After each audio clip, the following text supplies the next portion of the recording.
आता है उसे नामकरण संस्कार कहते हैं। नामकरण कर अवसर जानी, भूप बोले पठवय मुनि ज्ञानी। अर्थात राजा दशरथ ने वशिष्ठ जी महाराज गुरु को बुला करके अपने चारों बालकों के नामकरण संस्कार करवाए थे। नामकरण संस्कार कब करना चाहिए, कैसे करना चाहिए? जैसा कि हमारी गांव की प्रथा है 12 दिन में करने की, मगर गुरुदेव ने कहा कि 12 दिन में नहीं करना चाहिए। 12 दिन में एकदम शिशु मासूम होता है, बालक अबोध होता है, और नामकरण संस्कार में रिश्ते नाते मोहल्ले पड़ोस की बहनों को बुलाना पड़ता है, और उतने छोटे मासूम बच्चे को दूसरे के हाथ में देना, बच्चे को इन्फेक्शन हो सकता है। ध्यान से सुनना, इसलिए 12 दिन में नहीं, 1.25 महीने में नामकरण संस्कार की परिपाटी है। और जिस कक्ष में गर्भवती माँ शिशु को लेकर के रहती है, अपन बाहर से आए ना, दुकान से, मकान से, खेती से, बाड़ी से, उस कक्ष में नहीं जाना चाहिए। उस कक्ष में वही माताएं जाए जो उनके संपर्क में है, जो शिशु के और माँ के संपर्क में जो रहती है, वही उस कक्ष में जाना चाहिए। ऐसी हमारी समाज की प्रथा है। उसमें जो गेट होता है उस पर झाड़ू भी रखते हैं, वो जो एक लकड़ी होती है, टेमरून का पेड़ होता है, उसकी आड़ी लकड़ी भी रखते हैं। इसके अंदर में विज्ञान छुपा हुआ है, इसलिए ये सब रखा जाता है, मामूली बात नहीं है। उस कक्ष में हम बाहर से आए तो ज़्यादातर पुरुष वर्ग नहीं जाना चाहिए, क्यों हमको दुकान, मकान, खेती बाड़ी 17 जगह घूमना पड़ता है, और वही लोग उस कक्ष में जावें जो 2-4 माताएं उनके संपर्क में रहती है। 1.25 महीने के बाद में कोई पीर परहेज नहीं है, तो 1.25 महीने के बाद में बच्चों का नामकरण संस्कार करना चाहिए। नाम हमारे देश में कैसे हुआ करते थे? राजा दशरथ ने अपने बालकों के नामकरण संस्कार करवाए थे गुरु वशिष्ठ जी महाराज को बुला करके। राम अर्थात जिस नाम का भजन करते करते, स्मरण करते करते सारी दुनिया अपने मन को रमा लेती है, ऐसा नाम राम रखा जाता था। लक्ष्मण अपने लक्ष्य को प्राप्त कर ले। शत्रुघ्न नाम सुनते बराबर शत्रु दहल जाए।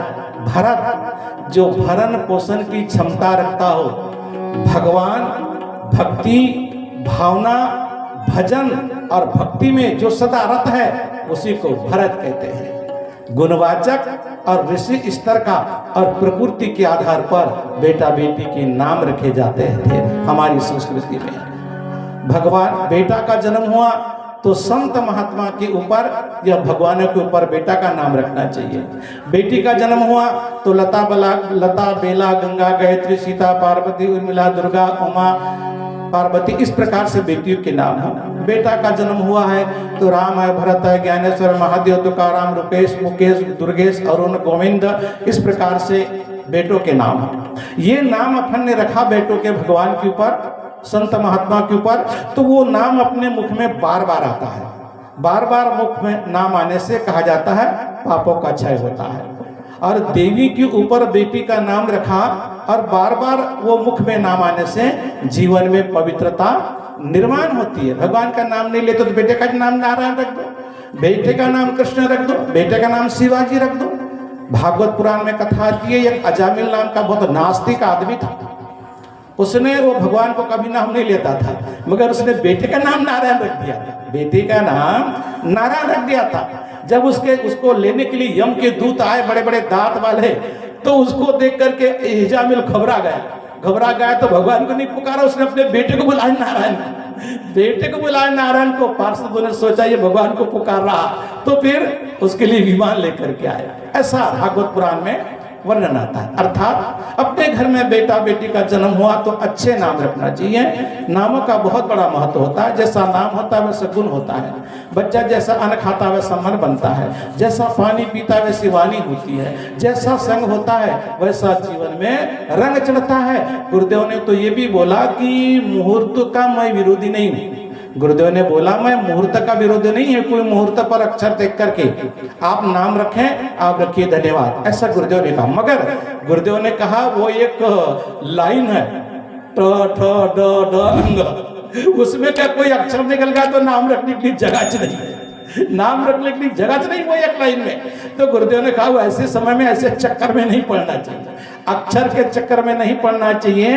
अच्छा कोई गुणवाचक ऋषि स्तर का देवगण और मनुष्य गण देख करके कोई नाम रख दो, ताकि बेटा बेटी की शादी विवाह के समय उनको कोई दिक्कत ना हो। उनको कोई दिक्कत ना आवे ऐसे नाम रख दो। तो नामों का जीवन में बहुत बड़ा महत्व है। विदेशी परंपरा है रिंकू पिंकू चिंकू। गुरुदेव ने कहा ऐसे नाम तो कुत्ता कुत्ती को होते, बेटा बेटी के नहीं होते।